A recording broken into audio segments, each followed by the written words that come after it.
तो hello student, मैं दयाशंकर आप सभी का स्वागत करता हूं अपने तंत्रिका तंत्र भाग 2 के अंदर, बायोलॉजी के अंदर। तो कल मैंने आपको आज ही मैंने आपको सुबह मॉर्निंग के अंदर ब्रेन के बारे में कुछ बताया था और ब्रेन के बारे में हम आगे बात करेंगे बच्चों। ठीक है, तो स्टार्ट करते हैं ब्रेन के बारे में आगे की कहानी।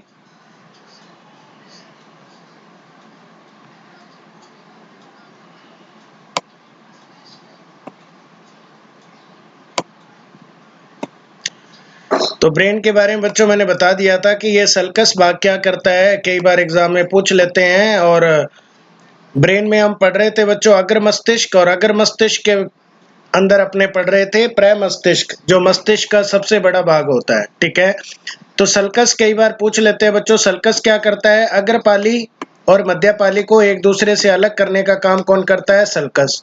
और मैंने जाइरस के बारे में बताया था, ये जो क्रॉस क्रॉस दिखा रखा है बच्चों, ये है जाइरस। इसका मतलब ये जितना ज्यादा होता है उसका ब्रेन उतना ही ज्यादा शार्प होता है और वो उतना ही ज्यादा चीजों को जल्दी से जल्दी क्लिक कर पाता है।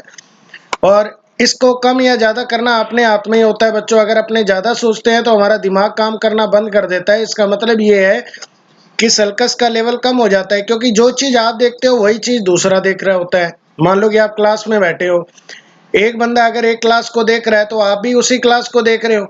अब उसको ज्यादा क्लिक हो रहा है, वो चीजों को ज्यादा समझ पा रहा है और आप चीजों को कम समझ पा रहे हो। इसका मतलब है कि आप इन बिटवीन कुछ और सोच रहे हो। इसलिए क्या होता है कि कंसंट्रेशन बढ़ाने का काम यहीं पे ही होता है। ठीक है, अग्रपाली, मध्यपाली, पश्चपाली और अनुकपाल पाली। ये बच्चों अग्रपाली का मतलब है कि इधर से ये आपका चेहरा है, ठीक है, और यहाँ पे आपकी आंखें होती हैं आगे की तरफ। ओके, तो एक एक करके बात करते हैं। अग्रपाली का काम क्या है बच्चों? देखो, जैसे नाम से ही पता चल रहा है, अग्रपाली आपकी एकाग्रता बढ़ाने का काम करता है, कंसंट्रेशन बढ़ाने का काम करता है। और ये तभी बढ़ेगा अगर आप शांत मन से एक ही चीज पे फोकस करोगे। ठीक है, कंसंट्रेशन बनाए रखोगे। जैसे कई होते हैं ना कि मैं आरएएस भी क्लियर कर लूं, आईएएस भी क्लियर कर लूं, बैंक भी क्लियर कर लूं, एसएससी भी क्लियर कर लूं, पटवारी भी बन जाऊं। तो कहने का मतलब हर एग्जाम का सिलेबस अलग अलग होता है, तो आपको एक फोकस सिलेबस पे कंसंट्रेशन करना होता है। ठीक है, तो एकाग्रता बढ़ाने का काम यही करता है। और निर्णय लेने का काम भी आपका कहाँ होता है? अग्रपाली के अंदर ही होता है। तो एग्जाम में क्वेश्चन आएगा कि निम्नलिखित में से कौन सी पाली एकाग्रता को बढ़ाती है और एकाग्रता का काम करती है? तो अग्रपाली। निर्णय लेने का काम, जजमेंट वगैरह जब आप डिसीजन लेते हो तो वो भी काम कहाँ पे होता है? अग्रपाली में। और आपकी जो पर्सनैलिटी है उसको इम्प्रूव करने का काम भी कौन करता है? अग्रपाली। जो आपका व्यवहार दिखाता है दूसरों के सामने कि यार ये तो गुस्सैला है, ये बिगड़ेला है, ये अच्छा है, ये शांत स्वभाव का है, तो आपके व्यक्तित्व को ये क्या करता है? निर्धारित करता है। और आपके जो भावनात्मक लक्षण होते हैं, भावनात्मक मतलब इमोशनल ट्रेट्स जो होते हैं, भाई आप बार बार क्या होते हो? इमोशनल हो जाते हो छोटी छोटी चीजों पे, है ना। कुछ होते हैं जो दिल के अच्छे होते हैं, साफ होते हैं, तो उनका क्या होता है कि कोई भी अगर बंदा कोई ऐसा कमेंट कर दे, आपने कुछ टीचर भी देखे होंगे क्लास में, जब आप अजीबोगरीब सी हरकत करते हो तो वो गुस्सा हो जाता है। इसका मतलब ये नहीं है कि वो गुस्सा हो रहा है, इसका मतलब ये है कि वो इमोशनल सेंटिमेंट के साथ ज्यादा जुड़ा हुआ है। और कुछ टीचर होते हैं जो ध्यान ही नहीं देते, है ना। इसका मतलब क्या है? उन्होंने अपने भावनात्मक लक्षण को कंट्रोल कर रखा है, लेकिन फील तो उनको भी उतना ही होता है। कुछ रिप्रेजेंट करते हैं और कुछ दिखाते नहीं है। इसका मतलब एकाग्रता, निर्णय लेना, व्यक्तित्व और जो आपके भावनात्मक लक्षण है वो अग्रपाली के काम है। ठीक है, अब बात करें मध्यपाली में क्या होता है। यहां से क्वेश्चन आ जाता है एग्जाम में, तो थोड़ा ध्यान रखना। देखो, मध्यपाली क्या करती है? आपकी जो संवेदी सूचनाएं होती है, जैसे आपके शरीर को किसी ने टच किया तो उसका पता कहाँ चलेगा? मध्यपाली में, अग्र मस्तिष्क के मध्यपाली में। आपको ठंड लग रही है तो वो भी संवेदी सूचना का जो आभास होगा, प्रसंस्करण होगा, जो आप फील कर पाओगे, वो भी मध्यपाली में होता है। आपको गर्म लग रहा है, दर्द हो रहा है, ये सारी जो क्रियाएं हैं, जो संवेदनाएं हैं, इनको इनका आभास कराने में किसका योगदान होता है? मध्यपाली का। पश्चपाली, ये कई बार आ चुका है बच्चों के, हमें ध्वनि का एहसास कहाँ होता है? जो पश्चपाली होती है आपकी, ये आपकी जुड़ी होती है कानों से। किससे जुड़ी होती है? कानों से। तो कानों से बहुत सारी तंत्रिकाएं निकल के पश्चपाली में जाती हैं, तो वो क्या करती है? ध्वनि ग्रहण करने का काम करती हैं। और व्यक्तित्व, व्यवहार, जैसे एक्सप्रेस्ड बिहेवियर होता है ना, एक्सप्रेशंस जो होते हैं वो हमारे कहाँ होते हैं? पश्चपाली में। इसके अलावा हमारे स्मृति और सूचना की पुनः प्राप्ति, जैसे कई बार चीजें भूल जाते हैं तो उन चीजों को जब हम वापस याद करते हैं तो उसमें किसका योगदान होता है? पश्च पाली के अंदर योगदान होता है। ठीक है बच्चों। उसके बाद में आती है अनुकपाल पाली। तो अनुकपाल पाली बच्चों, इसकी तंत्रिकाएं आपकी आंखों से जुड़ी होती है। तो आपकी आंखों में जो भी चीजें आप देखते हो या देखने की कोशिश करते हो, कई बार चीजें छोटी दिखाई देती है तो आप आंखों को, पुतलियों को ऐसे संकुचित कर लेते हो। जब कोई चीज अचानक से दिखती है फैला लेते हो, तो वो सब नियंत्रण आपका यहाँ पे होता है। इसके अलावा आपकी आंखों में जो रंगों की पहचान करने का काम करता है, उसमें अनुकपाल पाली का योगदान होता है।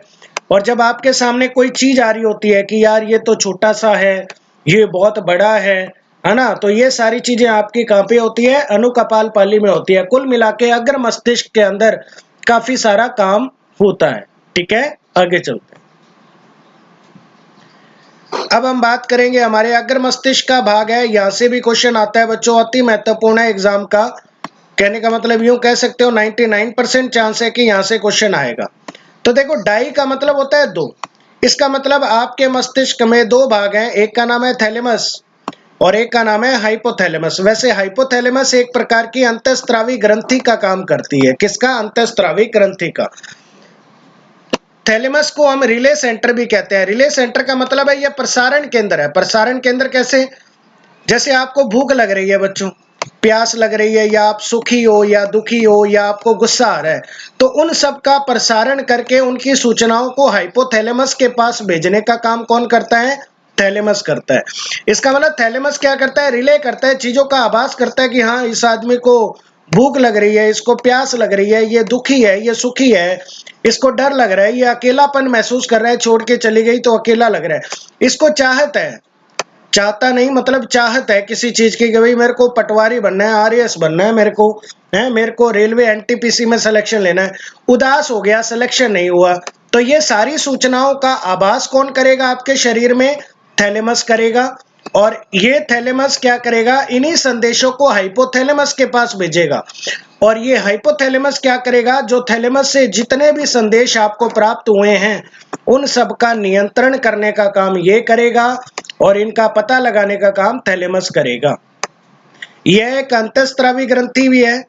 और ये ग्रंथि कहाँ पाई जाती है? अगर आपसे पूछ ले, मस्तिष्क में पाई जाती है और अग्र मस्तिष्क के अंदर ये होती है।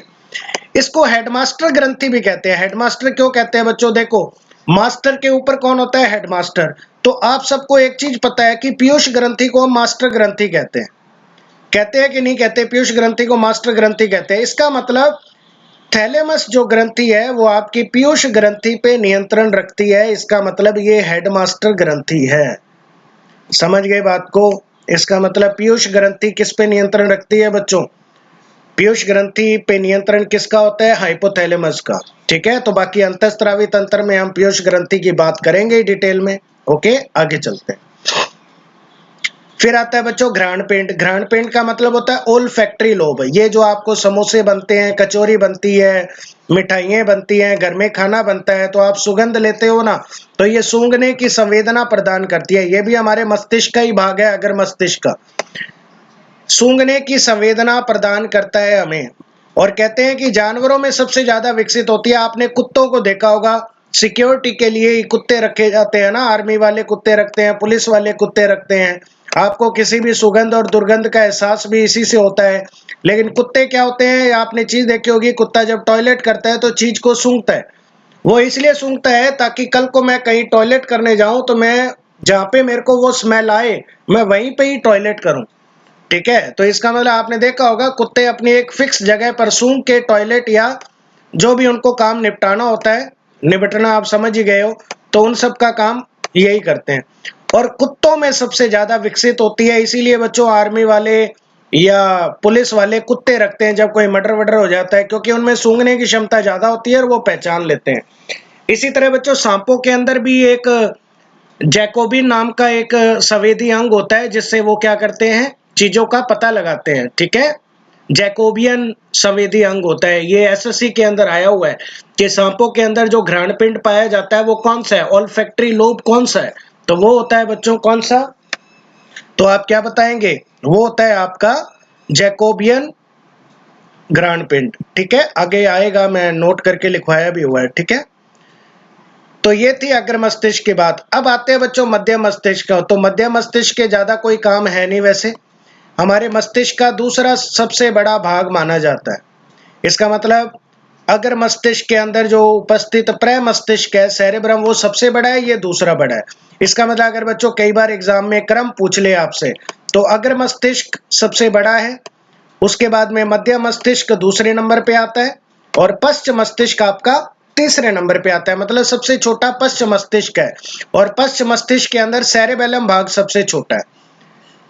मध्य मस्तिष्क क्या करता है? दृष्टि पे नियंत्रण करता है। देखो बच्चों, आपने जो देखने की क्षमता होती है ना, कई बार अपनी आंखें कम मतलब बड़ी या छोटी करते हैं, तो आपकी विजन का आंखों को घुमाना, आंखों को ऊपर नीचे करना, तो वो सारा कंट्रोल किस पे होता है? वो मध्य मस्तिष्क में होता है, ठीक है। और ये जो काम करने का काम होता है, ये इसके अंदर कोपेरा नाम का क्वाड्री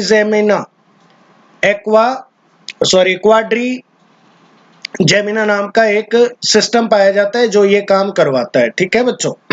क्योंकि आपकी दृष्टि की जो तंत्रिकाएं हैं वो निकल के सीधा किससे जुड़ी होती है? मध्य मस्तिष्क से जुड़ी होती है, ओके। मेरु रज्जु को मस्तिष्क से जोड़ता है। इसका मतलब बच्चों जो स्पाइनल कोड होती है उसका आपका क्या करता है? मस्तिष्क से जोड़ने का काम भी यही करता है, अर्थात पश्च मस्तिष्क और अग्र मस्तिष्क को आपस में कनेक्ट करता है। क्यों? क्योंकि आपका जो पश्च मस्तिष्क है उसी में मेरु रज्जु होता है, ठीक है। आगे चल, नेक्स्ट बात करते हैं बच्चों पश्च मस्तिष्क। तो पश्च मस्तिष्क के 3 भाग होते हैं। सेरेबेलम मस्तिष्क का सबसे छोटा भाग, तो मैं आपको बता देता हूं, सेरेबेलम आता है पहले कौन आता है? सेरेबेलम, ठीक है, ये सेरेबेलम आता है। उसके बाद में आता है बच्चों यहाँ पे छोटा सा भाग जिसको पोन्स वेरियोल कहते हैं। क्या कहते हैं? पोन्स वेरियोल। और उसके बाद में आता है मेडुला ऑब्लोंगाटा, ये आपका मेडुला ऑब्लोंगाटा है।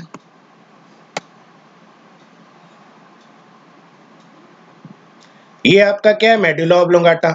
और मेडुला ऑब्लोंगाटा ही बच्चों आगे विकसित होके आपके अंदर एक चीज का निर्माण करता है जिसका नाम है मेरु रज्जु।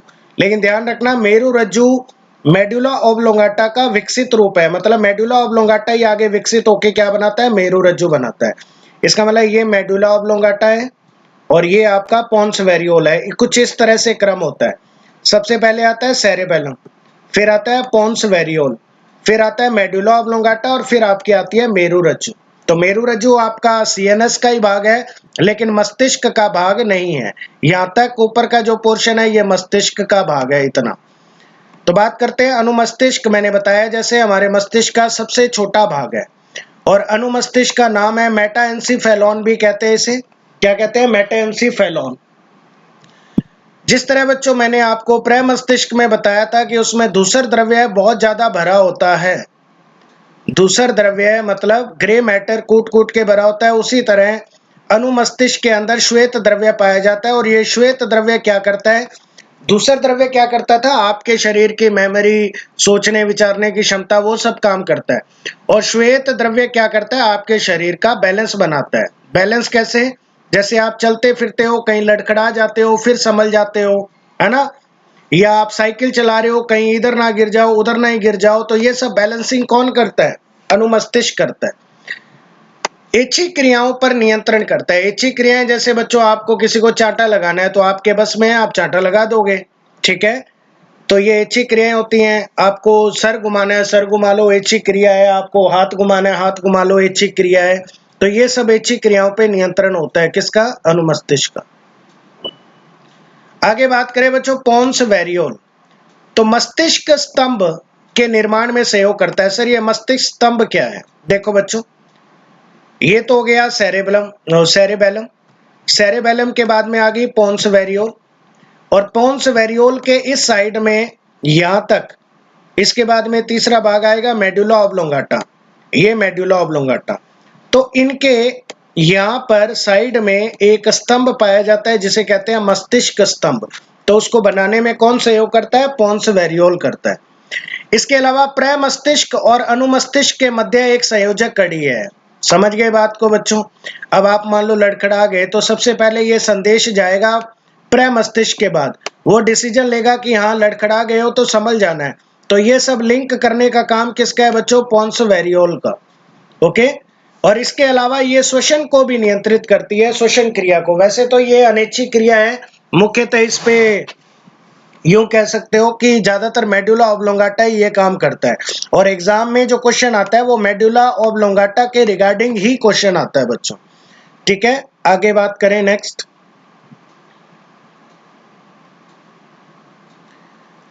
Medulla oblongata. तो मेडुला ऑब्लोंगाटा क्या है? मस्तिष्क का सबसे पीछे का भाग, अभी मैंने आपको दिखाया था, ये मेडुला ऑब्लोंगाटा। और मेडुला ऑब्लोंगाटा का विकसित रूप क्या कहलाता है? रीढ़ की हड्डी मतलब स्पाइनल कॉर्ड। मतलब मेडुला ऑब्लोंगाटा ही आगे डेवलप हो गया, आपका स्पाइनल कॉर्ड का निर्माण करता है। मेडुला ऑब्लोंगाटा क्या करता है बच्चों? ये मस्तिष्क से मेरुरज्जु के बीच में सूचनाओं का संचालन करता है। मैंने बताया था ना सेरेब्रो स्पाइनल द्रव, तो स्पाइनल मतलब मेरुरज्जु के अंदर भी भरा होता है वो द्रव, और सेरेब्रो का मतलब सेरेब्रम में भरा होता है। तो यहाँ की सूचना को यहाँ तक और यहाँ की सूचना को यहाँ तक लेने का काम किसका है? मेडुला ऑब्लोंगाटा का। मेडुला ऑब्लोंगाटा अति महत्वपूर्ण एग्जाम के लिए यहाँ से क्वेश्चन बन जाता है। मेडुला ऑब्लोंगाटा अनैच्छिक क्रियाओं पे नियंत्रण करता है। अनैच्छिक मतलब बच्चों जिसपे हमारा कोई नियंत्रण नहीं है, जैसे हृदय की धड़कन हो गई। हृदय की धड़कन पे आपका कोई नियंत्रण है क्या? नहीं है सर। रक्त वाहिकाओं में रक्त दाब है ना, उसको बैलेंसिंग कौन करता है? Medulla oblongata. आपकी हार्ट बीट हो गई या श्वसन दर जो हो गई उसकी गति को ये नियमित करता है। छींकना वगैरह, कफ हो गया, गरारे हो गए, आपके मुंह से लार का निकलना, ये सब कौन नियंत्रित करता है? Medulla oblongata. पाचन की क्रिया को विनियमित कौन करता है? Medulla oblongata. आहार नाल में क्रमांकुचन, आपको पता है ना आहार नाल में जब भोजन जाता है बच्चों, ये मैंने लेक्चर में बताया था पाचन में, तो ये जो आहार नाल है जब भोजन आता है तो ये फैलता और संकुचित होता है। कहने का मतलब एक्सपेंशन और कॉन्ट्रैक्शन होता है, उसी प्रक्रिया को हम कहते हैं क्रमांकुचन। कहने का मतलब पेरिस्टैटिक, पेरिस्टैटिक मूवमेंट। ओके, तो क्रमांकुचन इज कॉल्ड पेरिस्टैटिक मूवमेंट इंग्लिश में। उल्टी का नियमन करता है, उल्टी आती है ना कई बार, आप कंट्रोल भी कर लेते हो, तो वो कंट्रोलिंग करने का काम भी कौन करता है? Medulla oblongata. तो ये जितने मैंने एग्जाम्पल लिखे हैं ये एग्जाम्पल आपको याद रखने हैं, एग्जाम में क्वेश्चन आया हुआ है इनसे। ठीक है उसके बाद में बच्चों हमारे ब्रेन के लिए कुछ टेस्ट होते हैं, जैसे डबल इजी टेस्ट है, इलेक्ट्रोएन्सीफेलोग्राफ। इलेक्ट्रोएन्सीफेलोग्राफ पूरा इसका नाम है। तो सीधा पहला क्वेश्चन तो ये बनेगा, डबल इजी का पूरा नाम बताओ। दूसरा क्वेश्चन ये बनेगा कि डबल इजी टेस्ट किसके लिए होता है? तो ये मस्तिष्क के लिए होता है। क्यों होता है? देखो बच्चों, किसी भी प्रकार का अगर विकार आ जाए मस्तिष्क में तो एक तो सीटी स्कैन होता है। सीटी स्कैन तो पूरी बॉडी का होता है, पूरी बॉडी में हमारे कोई भी कहीं भी कोई प्रॉब्लम आ रही है तो वो पूरा होता है, सीटी स्कैन होता है, पूरा बॉडी का स्कैन होता है। ये क्या करता है? खाली मस्तिष्क में अगर किसी भी प्रकार का विकार आ जाए तो इलेक्ट्रोएन्सीफेलोग्राफ नाम का एक टेस्ट होता है। उसके बाद में नार्को टेस्ट। देखो बच्चों, नार्को टेस्ट तो आपको पता है कि सीबीआई वाले या आर्मी वाले या पुलिस वाले ये टेस्ट करते हैं। कई बार क्या होता है कि हमारे ब्रेन से वास्तविक सूचना निकालने के लिए टेस्ट किया जाता है, इसका मतलब ये ब्रेन के लिए होता है नार्को टेस्ट, और हमारे मस्तिष्क से वास्तविक सूचना निकालने के लिए ये टेस्ट किया जाता है। ठीक है, कई बार होता है ना कोई आतंकवादी आ गया, अब वो अटैक करना चाह रहा है इंडिया में, कहाँ अटैक कर रहा है और बहुत ही बड़ी प्लानिंग है, लेकिन वो बता ही नहीं रहा, खूब कूट लिया, पीट लिया, खूब ठोक दिया उसको। अब ठोकने के बाद क्या करेगा? वो अच्छी ट्रेनिंग दी होती है, उनमें सहनशीलता अच्छी होती है, इसलिए फिर कोई और उपचार बचता नहीं है, फिर नार्को टेस्ट करते हैं। और नार्को टेस्ट ये है कि बच्चों इसमें जान भी जा सकती है, इसलिए पहले तो ठोकते हैं, खूब ठोकेंगे, आज नहीं तो कल बताएगा, तीसरे दिन ठोकेंगे, अब उनको लगेगा कि ये नहीं बताएगा, अटैक होने वाला ही है अभी, फिर कर देंगे नार्को टेस्ट। ओके, चलते हैं नेक्स्ट। फिर आता है बच्चों मेरुरज्जु। मेरुरज्जु रीढ़ की हड्डी 42 से 45 सेंटीमीटर लंबी होती है और 2 सेंटीमीटर मोटी होती है। थिक का मतलब मोटी। तो ये लंबाई कितनी है? 42 से 45 सेंटीमीटर, और मोटी कितनी है? ये 2 सेंटीमीटर मोटी होती है। और इसका काम कुछ नहीं है, इसका काम केवल इतना ही है, आपके शरीर में किसी भी प्रकार की कहीं भी कोई संवेदना है, चोट लग गई है तो उसकी सूचना को मस्तिष्क तक लेके जाएगा, और मस्तिष्क से वापस जो भी डिसीजन आएगा, जो भी जजमेंट आएगा उसको वापस संवेदी अंग तक पहुंचाएगा। ठीक है, कुछ इंपॉर्टेंट नोट है बच्चों, ये भी देख लेना। तंत्रिका तंत्र का आपसे पूछे कि सबसे पहले विकास किस में हुआ, तो सबसे पहले विकास हुआ था हाइड्रा के अंदर। ये हाइड्रा बच्चों बहुत ही खतरनाक है, कुछ इस प्रकार से इसकी शक्ल होती है। और हाइड्रा वैसे यूरोप का बच्चों एक दैत्य माना जाता है। ठीक है, तो यूरोपियन दैत्य है और कहते हैं कि इसको जितने हिस्सों में काटते हैं उतने ही नए हिस्से बन जाते हैं, मतलब नए हाइड्रा बन जाते हैं। ठीक है, तो एक्सीडेंटल प्रोसेस है। ओके, अगर इसको काट दिया तो ये उतने ही नए हाइड्रा बना देगा, समझ रहे हो। तो सबसे पहले तंत्रिका का विकास इसी के अंदर हुआ था। तंत्रिका कोशिका का विभव, अभी मैंने बताया था बच्चों, इलेक्ट्रिकल सिग्नल होते हैं, है ना। तो -15 से लेके +20 मिली वोल्ट, मिली का मतलब 10 की घात -3 वोल्ट का विभव इसके पास होता है, मतलब वोल्टेज होती है। ओके, नेक्स्ट बात करें आगे। अब आता है बच्चों परिधीय तंत्रिका तंत्र। अब ये परिधीय तंत्रिका तंत्र क्या है, ये मस्तिष्क हो गया आपका, और ये हो गया बच्चों आपकी रीढ़ की हड्डी, मेरुरज्जु। ठीक है, ये आपकी मैं आंखें बना देता हूं, कान बनाऊं क्या, लो कान बना दिए, कानों में बाली, चलो रहने दो, एक कान में बाली। ओके, तो कहने का मतलब परिधीय तंत्रिका तंत्र कुछ नहीं होती, तारों का एक जाल समझ लो बच्चों, क्योंकि सूचनाएं लेके जानी है भैया, तो सूचनाएं जाने के लिए कोई तार तो होगी, है ना। तो ये तारों का ही काम करते हैं। तो ये दो प्रकार की होती हैं, एक तो होती है कपालीय तंत्रिकाएं। कपालीय तंत्रिकाएं मतलब आपको पता है बच्चों कि हमारा मस्तिष्क किस में रखा हुआ है, सर कपाल में रखा हुआ है, क्रैनियम बॉक्स के अंदर रखा हुआ है। तो कपाल से कुछ तंत्रिकाएं निकलती हैं और ये तंत्रिकाएं होती हैं 12 जोड़ी। ये संख्या पूछ लेते हैं एग्जाम में बच्चों, ध्यान रखना, कपालीय तंत्रिकाओं की संख्या, और कोई क्वेश्चन नहीं बनता इनसे, ये संख्या ही पूछते हैं, 12 जोड़ी होती है।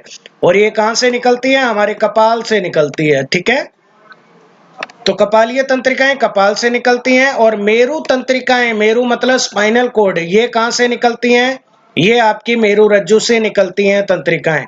और इन तंत्रिकाओं की संख्या, मतलब तंत्रिकाएं मतलब तारे कह सकते हो आप, जाल कह सकते हो। और ये तंत्रिकाएं कितनी होती हैं, 31 जोड़ी। ये तो कई बार रिपीट हो चुका है एग्जाम के अंदर, एसएससी में, आरएएस में रिपीट हो चुका है कि मेरु तंत्रिकाएं कितनी होती हैं, 31 जोड़ी। अब ये तारे करती क्या है भैया, आपके शरीर के बहुत सारे अंग है ना,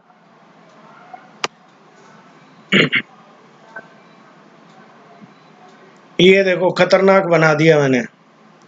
तो आपके शरीर के बहुत सारे अंग हैं। ठीक है, अब मान लो इधर की सूचना को लेके जाना है, तो पहले मेरु तंत्रिका के पास गई, मेरु तंत्रिकाएं यहां से सूचना को सीधा लेके जाएगी किसके पास, कपालीय तंत्रिका के पास, और कपालीय तंत्रिका सूचना को लेके जाएगी किसके पास, मेडुला ऑब्लोंगाटा के पास। मेडुला ऑब्लोंगाटा आगे मस्तिष्क में सूचना को भेज देगा। तो कितनी जोड़ी है, 12 जोड़ी, और ये है 31 जोड़ी। कहां से निकलती है, मस्तिष्क से निकलती है, और ये कहां से निकलती है, मेरुदंड से निकलती हैं। ये होता है परिधीय तंत्रिका तंत्र, दो प्रकार का है। ठीक है, उसके बाद में आता है बच्चों स्वायत्त तंत्रिका तंत्र। तो स्वायत्त तंत्रिका तंत्र क्या करता है, देखो बच्चों, हमारे शरीर के जितने भी आंतरिक अंग हैं, ठीक है, जितने भी इंटरनल ऑर्गन हैं, और हमारी जो रक्त वाहिकाएं हैं, इन सबको रक्त की आपूर्ति करने में सहयोग करता है कौन, स्वायत्त तंत्रिका तंत्र।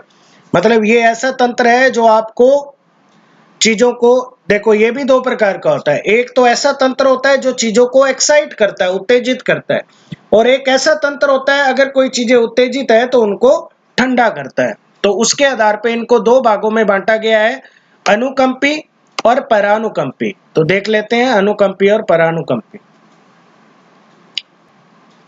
देखो, अनुकंपी तंत्रिका तंत्र और परानुकंपी तंत्रिका तंत्र। अनुकंपी क्या करेगा, उत्तेजना प्रदान करेगा, और परानुकंपी क्या करता है, शांति प्रदान करता है। शांति का मतलब ये ज्यादातर क्या करेगा, जो भी उत्तेजित अंग हैं उनको शांत करने का काम करेगा, और ये क्या करेगा, कोई शांत है और जरूरत पड़ गई उत्तेजित होने की तो उत्तेजित करेगा। तो देखो बच्चों, एक याद रखो, दूसरा अपने आप याद रहेगा। जैसे देखो मैं आपको छोटी चीज समझाता हूँ। अणु का मतलब यूं मान लो बच्चों, अणु अणु मान लो।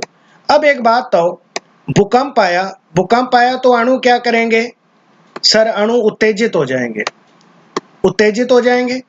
उत्तेजित हो गए अगर हमारे शरीर के अणु, तो हमारे शरीर पे क्या प्रभाव पड़ेगा? भूकंप आया तो हमारी आंखें खुल जाएंगी, क्योंकि हम एकदम रिलैक्स मोड में बैठे होंगे कि हमारे क्या होता है। जैसे ही पता चला अरे भूकंप आया, तो इसने क्या कर दिया? आपकी आंखों को उत्तेजित कर दिया, आपकी आंखें फटी की फटी रह गई। अब एक बात तो, आंखें फटी की फटी रह गई, उसके बाद में आपका गला सूखना शुरू कर देगा। कहने का मतलब गले के अंदर लार बनना बंद हो जाएगी। क्यों लार इसलिए बनना बंद हो जाएगी? गला तो सूखेगा ना, अरे यार भूकंप आ गया। तो कहने का मतलब ये जो लार निकल रही है ये भी क्या हो जाएगी? बंद हो जाएगी। ठीक है, इसका मतलब जैसे ही अनुकंपी तंत्रिका तंत्र, आंखें खुल जाएंगी, भूकंप के आते ही अणु जैसे कंपन करेंगे, लार रुक जाएगी। अब एक बात तो, भूकंप आएगा तो हृदय की गति तीव्र होगी या धीमी होगी? तेज हो जाएगी, डर लगने लगेगा। और आपके फेफड़े क्या है? जल्दी जल्दी सांस लोगे, फेफड़े फैलना शुरू कर देंगे। कहने का मतलब आपकी जो श्वसनिकाएं हैं, ब्रोंकियोल हैं, वो फैलना शुरू कर देंगी। खाना पीना भूल जाओगे, मतलब पाचन रुक जाएगा। और अगर पाचन रुक गया तो अब आपको पता है कि आंखें खुल गई, गला सूख गया, हार्ट बीट तेज हो गई और सांस फूल गई, मतलब फेफड़ों में हमारे फूलना शुरू कर दिए, पाचन रुक गया। अब मुझे दौड़ना है, दौड़ना है तो बच्चों ऊर्जा तो चाहिएगी ना दौड़ने के लिए, क्योंकि भूकंप आ गया, बिल्डिंग के अंदर बैठे हो, बाहर निकलना है, तो आपको एनर्जी चाहिए। एनर्जी चाहिए तो ये क्या करेगा? यकृत से ग्लूकोज का स्त्रावण बढ़ा देगा, और ग्लूकोज आपको पता है तुरंत ऊर्जा देगा और आप दौड़ना शुरू कर दोगे। मूत्राशय फैलने लग जाएगा, फैलने का मतलब आपका प्रेशर बन जाएगा, क्योंकि डर लगेगा। और लैक्राइमल ग्रंथियों का स्त्रावण बढ़ जाएगा, आप रोने भी लग सकते हो। लैक्राइमल ग्रंथियां बच्चों आंखों में पाई जाती है, ये मैंने बताया था। आपकी आंखों से जो टिप टिप बरसा पानी, उनका स्त्रावण बढ़ा देगा, तो टिप टिप बरसा आंसू। समझ रहे हो बात को? तो ये काम है, इसका मतलब इसने सारी चीजों को उत्तेजित करने का काम किया है। अब ये याद कर लिया, बाकी सब उल्टा करते जाओ। ये आंखों को फैला रहा है तो ये आंखों को संकुचित कर देगा। ये लार को रोक रहा है तो ये लार का स्त्रावण बढ़ा देगा। जैसे गोलगप्पे वगैरह खाते हो तो स्त्रावण बढ़ जाता है। ये हृदय की गति को तीव्र कर रहा है तो ये धीमा कर देगा। ये फेफड़ों को फैला रहा है तो ये फेफड़ों की जो श्वसनिकाएं हैं, जो ब्रोंकियोल हैं, उनको संकुचित कर देगा। ये पाचन को रोक रहा है, ये पाचन बढ़ा देगा, प्रेरित कर देगा। अब ये वाला पॉइंट थोड़ा देख लेना, ये ग्लूकोज का स्त्रावण प्रेरित करता है। अब आप एक बात आओ, ये पाचन को प्रेरित करेगा तो पाचन में पीतरस सहयोग करता है कि नहीं करता? करता है सर। इसका मतलब ये यकृत से पीतरस का स्त्रावण बढ़ाएगा। क्यों? क्योंकि इसने पाचन को बढ़ा दिया है। मूत्राशय को क्या करेगा? फैला देगा। और लैक्राइमल ग्रंथि को, स्त्रावण को ये क्या करेगा? कम करेगा। टिप टिप बरसा पानी कम हो जाएगा, मूत्राशय संकुचित हो जाएगा। ठीक है, तो ये कुछ इनके काम है बच्चों, अनुकंपी और परानुकंपी तंत्रिका तंत्र के काम है। और यहाँ से एक दो बार एसएससी में क्वेश्चन आया हुआ बच्चों। ठीक है, आगे चलते। अब मैं कुछ महत्वपूर्ण तथ्य बताता हूं। ऑटो एनालाइजर टेस्ट क्या होता है? तो देखो बच्चों, हमारे शरीर में ग्लूकोज, यूरिया और कोलेस्ट्रॉल आदि की जांच करने के लिए एक टेस्ट होता है जिसका नाम है ऑटो एनालाइजर टेस्ट। तो आपसे पूछे कि ऑटो एनालाइजर टेस्ट किसके लिए होता है? तो शरीर में ग्लूकोज, यूरिया, कोलेस्ट्रॉल आदि की जांच के लिए। सीटी स्कैन क्या होता है? आपके शरीर के, पूरे शरीर के जितने भी असामान्य या किसी भी प्रकार के विकृति आ गई है ऑर्गन में, तो उसका पता लगाने के लिए सीटी स्कैन करते हैं। टोनोग्राफी क्या होता है? तो शरीर में किसी भी अंग का एक्सरे लेकर कंप्यूटर से जो विश्लेषण होता है उसे टोनोग्राफी कहते हैं।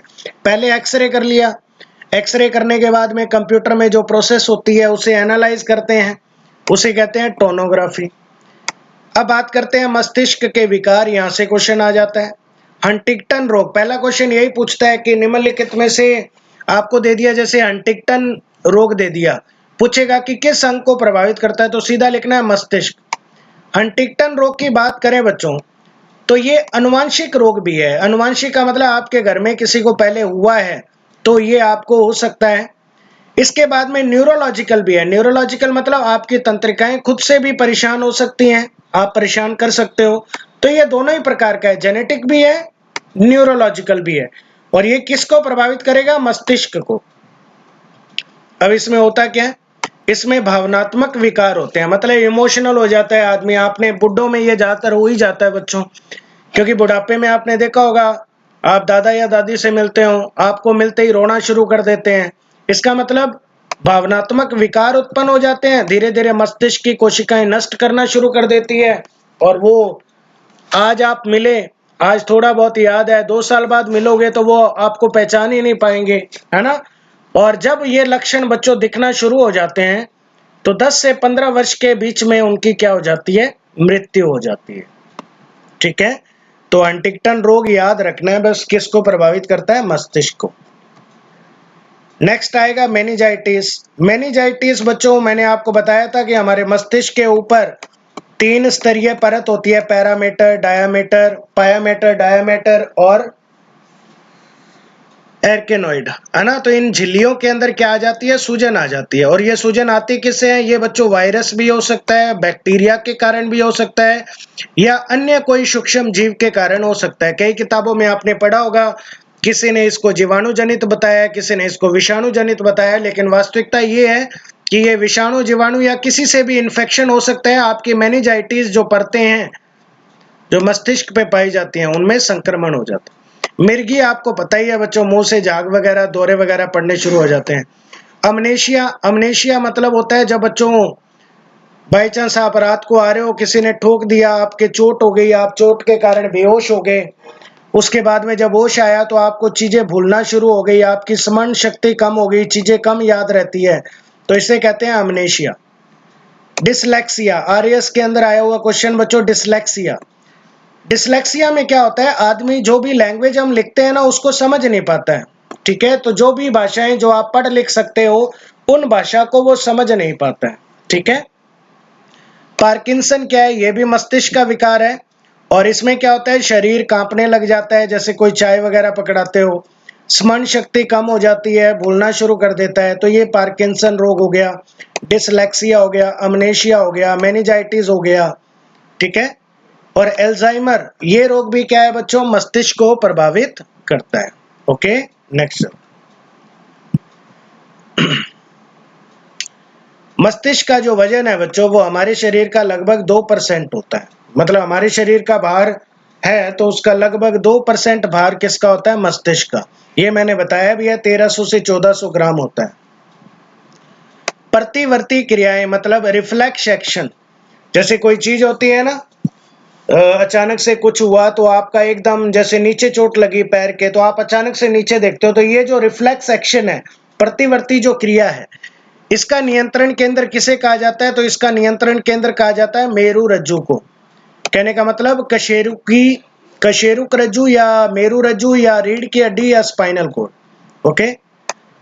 जब व्यक्ति रोता है तो उसकी आंखों से लेक्राइमल ग्रंथि, अश्रुकारी ग्रंथि के सक्रियण के कारण नाक में भी जल आता है। तो आपसे पूछ ले बच्चों कि जब आदमी रोता है तो उसकी नाक में पानी आना शुरू हो जाता है, इसका मतलब आपकी जो लेक्राइमल ग्रंथियां हैं आंखों के अंदर वो ज्यादा सक्रिय हो जाती है, एक्टिव हो जाती है। सर्पों के अंदर एक गंधग्राही स्वेदांग पाया जाता है जिसका नाम है जैकबसन। जैकबसन नामक एक ये साइंटिस्ट था जिसने खोज की थी। तो जैकबसन नामक एक गंधग्राही स्वेदांग पाया जाता है। स्वेदांग का मतलब सेंसिटिव ऑर्गन पाया जाता है जो क्या करता है? चीजों को सेंस करता है। ओके बच्चों, तो ये आपका था मस्तिष्क का पार्ट। ओके, तो बाकी अपने नेक्स्ट जो भी टॉपिक करेंगे आप भी बता सकते हो, बाकी मैं मेरे अकॉर्डिंग कर दूंगा कवर जो भी करना है। ओके, तो ज्यादा से ज्यादा शेयर करो, सब्सक्राइब करो, लाइक करो। Okay, thank you.